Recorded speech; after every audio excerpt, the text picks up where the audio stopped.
forget to subscribe my channel Hang Duk Mana Sas. Assalamualaikum, selamat datang lagi ke channel Hang Duk Mana. Mari kita dengar respon Rafizi Ramli terhadap kenyataan Ketua Penerangan PAS Fadli Syahri. Apa dia kata? Penyediaan bajet adalah perkara yang tidak perlu. Saya baca detail sikit. Ketua Penerangan PAS Fadli Syahri berkata pihaknya hanya mengetahui unjuran dan butiran pendapatan negara disediakan pegawai Kementerian Kewangan menerusi pembentangan belanjawan baru-baru ini. Jadi penyediaan bajet alternatif adalah perkara yang tidak perlu. Kita makin dengar respon detail daripada Rafizi Ramli. Dia akan jawab komen macam biasa. PN tak boleh bentangkan belanjawan bayangan kerana tak ada angka sebab bukan jadi kerajaan. Rakyat tanya kenapa pembangkang tak bentang belanjawan bayangan. PH dulu masa jadi pembangkang, tiap-tiap tahun bentangkan belanjawan bayangan. Saya dalam pasukan awal yang menyediakan belanjawan bayangan PH sebelum disambung oleh beberapa ahli parlimen yang lain. Macam mana pembangkang boleh menyediakan belanjawan bayangan sedangkan tak ada angka? Ni tips kepada Fadli Syahri, Razif Jidin.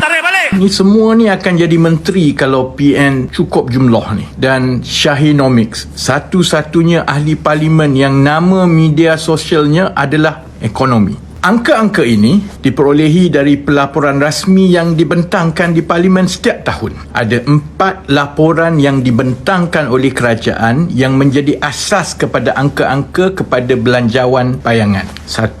Tinjauan ekonomi tahunan yang memberi gambaran menyeluruh keadaan ekonomi negara. Kedua, tinjauan fiskal dan hasil kerajaan persekutuan yang memberi gambaran menyeluruh kedudukan kewangan negara. Ketiga, anggaran perbelanjaan persekutuan yang memberi gambaran menyeluruh perbelanjaan dan tanggungan negara. Dan keempat, senarai perjawatan yang memperincikan jumlah perjawatan seluruh agensi kerajaan yang menjadi tanggungan kerajaan persekutuan. Keempat-empat dokumen ini yang dibentangkan setiap tahun akan menjadi asas untuk membuat anggaran dan unjuran dalam menghasilkan belanjawan bayangan.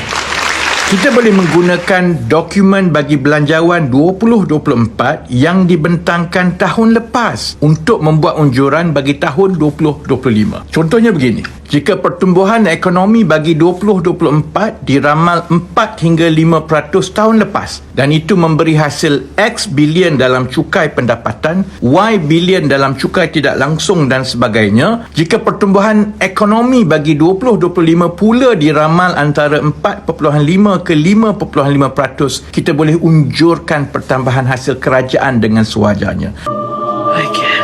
Jika kita tahu pula unjuran hasil bagi tahun 2025 berdasarkan ramalan pertumbuhan ekonomi dan kita mahu buat hutang baru 10% lebih rendah berbanding tahun sebelumnya, itu membolehkan kita menetapkan jumlah perbelanjaan di dalam belanjawan. Selepas itu kita agihkan mengikut kepentingan dalam bidang ekonomi, sosial, keselamatan dan kepada kementerian-kementerian kerana kita tahu unjuran tanggungan gaji. Macam inilah kami berjaya hasilkan belanjawan bayangan setiap tahun sebelum ini.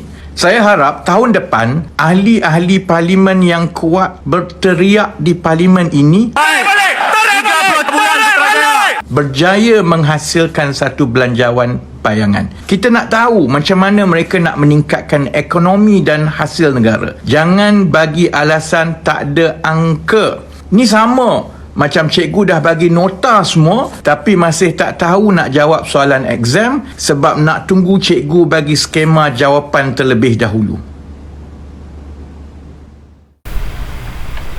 Kita saya baca detail lagi. PAS menolak dasarkan ahli parlimen Pakatan Harapan PA supaya pembangkang menyediakan bajet bayangan menyifatkannya tidak relevan kerana memerlukan angka tepat berkaitan unjuran dan butiran pendapatan negara. Ketua Penerangan PAS Fadli Syahri berkata pihaknya hanya mengetahui unjuran dan butiran pendapatan negara yang disediakan pegawai Kementerian Kewangan menerusi pembentangan belanjawan baru-baru ini. Jadi menyediakan bajet alternatif adalah perkara yang tidak perlu. PH tak payahlah mengajar kami cara untuk kami mengumumkan idea, kerana yang penting sama-sama bekerja memakmurkan dan memberikan kebaikan kepada negara. Membahaskan belanjawan yang dibentangkan dalam dewan dan bukan di luar dewan, kata ahli paling pasimah itu kepada FMT. Kita mai temu kerja apa pada Dapat Ibrahim. Assalamualaikum.